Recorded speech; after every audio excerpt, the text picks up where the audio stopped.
Chuga ndugu yangu, tukifika pale utasimama ndugu yangu. Unajua mimi siwezi kukumilia mwenzako na kaombea kangu pale. Mimi najua pale mimi lazima nisimame. Wewe mwenyewe unajua. Mimi sijui. Nategemea pale wewe simama na kaombea kangu kimene kakooni ndugu yangu. Mimi nategemea hapo iweke. Wala. Ndugu zangu, habari za sasa. Acheni kuchezea na simu, nimekuja na mchapo. Nini tena? Acheni kuchezea simu kwanza, na habari moto moto, nisikwambieni. Tuambie. Unajua waambie bwana, usiondoke bwana. Jana nilikuwa zangu pale Tazara, naelekea zangu Gongo la Mboto. Nikasubiria pale gari la abiria ikaja, nikapakia mtu mzima. Gari cheche na mkicha. Gari inaenda. Mdogo. Kufika mbele, dereva kagonga kitoto.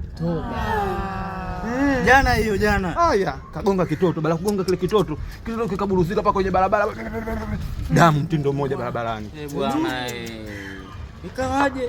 Mwisho wa siku sasa dereva anaendelea kutembea kufika mbele, kaona aibu, mwenye kasimamisha gari kashuka. Tunamwangalia sasa nani dereva. Kashuka barabarani kote kumetapaka madamu. Bwana. Kaenda kukichukua kile kitoto kile, kakitupa kwenye mtaro. Haya, maskini ya Mungu dereva. Lakini sasa sisi hatukujali sana na wala tukwaza sana, kwa sababu gani unajua? Kumbe kile kitoto kilikuwa kitoto cha mbwa.